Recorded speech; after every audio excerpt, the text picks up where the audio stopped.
Coda, el placer de descubrir. La ciencia es una actividad personal. Salvo unas pocas excepciones, a lo largo de la historia los científicos han empleado sus fuerzas, no por deseo de gloria o de recompensa material, sino para satisfacer su propia curiosidad por saber cómo funciona el mundo.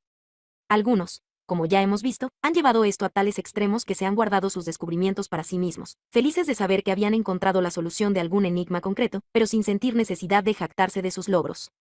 Aunque cada científico y cada generación de científicos existe y trabaja en el contexto de su época, construyendo sobre lo que se ha hecho antes y con ayuda de la tecnología que tiene a su alcance, sin embargo, su contribución la realiza como individuo. Por consiguiente, me ha parecido natural utilizar un planteamiento esencialmente biográfico para la historia de la ciencia, al menos, en mi primer intento de abordar esta historia, con la esperanza de sacar a la luz lo que hace que un científico palpite y también de poner de manifiesto cómo un avance científico conduce a otro posterior. Soy consciente de que este no es el planteamiento que prefieren los historiadores hoy en día y que cualquier historiador profesional que haya leído el libro hasta esta página puede acusarme de ser anticuado e incluso reaccionario. Pero, si soy anticuado, es porque he optado por serlo, no porque no sea consciente de que no voy con los tiempos. También sé que en cuanto a modos de plantear el estudio de la historia, hay tantos como historiadores, y cada planteamiento puede arrojar nueva luz sobre el tema. Pocos historiadores, si es que lo hace alguno, afirmarían que un punto de vista personal sobre la historia, o una interpretación de esta, pone de manifiesto la verdad sobre la historia, del mismo modo que una sola instantánea de una persona tampoco revela todo lo relativo a esa persona. Pero quizá haya algo en mi planteamiento de la historia que proporcione materia de reflexión incluso a los profesionales. Aunque el proceso de hacer ciencia es una actividad personal, la ciencia en sí misma es esencialmente impersonal. Trata de verdades absolutas y objetivas. Una confusión entre el proceso de hacer ciencia y la ciencia como tal ha creado el mito popular del científico, como un ser de sangre fría que es una máquina lógica. Pero, los científicos pueden ser personas de sangre caliente, ilógicos e incluso dementes, aunque se dediquen a la búsqueda de la verdad última. Según ciertos criterios, Newton era un loco, tanto en su fuerte obsesión por una serie de intereses, la ciencia, la alquimia, la religión, como en la intensidad de sus venganzas personales, mientras que Henry Cavendish era decididamente un individuo raro. Por lo tanto, en este libro es importante establecer la diferencia entre lo que es subjetivo, y por lo tanto está abierto al debate, y lo que es objetivo y una verdad indiscutible. No pretendo que esto sea la última palabra en la historia de la ciencia, ningún libro puede serlo. Es subjetivo, como todas las historias, pero está escrito desde la perspectiva de alguien que ha estado implicado personalmente en la investigación científica, y no por un historiador profesional, lo cual tiene ventajas y también desventajas. La idea más importante que aporta este libro, y espero que haya quedado claro en él, es que rechazo la idea kuhneana de la revoluciones dentro de la ciencia y veo el desarrollo del tema como un proceso esencialmente incremental que avanza paso a paso. Pienso que las dos claves del progreso científico son el toque personal y el avance gradual construyendo sobre lo que se ha hecho anteriormente. Son las personas las que hacen la ciencia, no la ciencia la que hace a las personas, y mi propósito ha sido hablar sobre las personas que han hecho la ciencia y sobre cómo la han hecho. En relación estrecha con este punto de vista sobre la ciencia está la idea de que, hasta cierto punto, la ciencia está divorciada de las agitaciones económicas y sociales que se producen en el mundo en general, y también que su objetivo es realmente la búsqueda de la verdad objetiva. Los historiadores o los sociólogos que carecen de formación o experiencia con respecto a la investigación científica plantean a veces que la verdad científica no es más válida que la verdad artística, y que, por decirlo de una forma vasta, la teoría general de la relatividad de Einstein podría pasarse de moda igual que la pintura de los artistas victorianos se pasó de moda con el tiempo. Esto no es cierto en absoluto.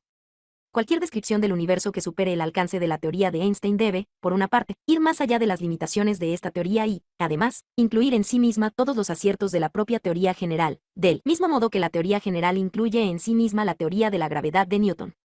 Nunca habrá una descripción acertada del universo que afirme que la teoría de Einstein está equivocada en ninguno de los sectores en que ha sido ya verificada. Es una verdad objetiva y basada en los hechos, por ejemplo, que la luz se desvía, en cierta medida cuando pasa cerca de una estrella como el Sol, y la teoría general de la relatividad siempre podrá decir cuánto se desvía. A un nivel más sencillo, como muchos otros hechos científicos, la ley universal de la gravedad es una verdad definitiva, pero ningún relato histórico sobre cómo fue descubierta podrá ser la verdad del mismo modo que lo es la propia ley. Nadie sabrá nunca hasta qué punto las ideas de Newton sobre la gravedad estuvieron influidas por la observación de la caída de una manzana. En la época en que contó esta historia, es posible que el propio Newton no pudiera recordar los detalles correctamente. Pero lo que todos podemos saber es cómo era la ley de la gravedad que Newton descubrió. Por lo tanto, mi relato es personal y subjetivo en la interpretación de las pruebas relativas a cómo se descubrieron las verdades científicas, pero es impersonal y objetivo en la descripción de lo que son esas verdades científicas. El lector estará o no de acuerdo con mi opinión de que Newton difamó a Robert Hooke, pero, en cualquier caso, tendrá que aceptar la verdad de la ley de la elasticidad que formuló Hooke.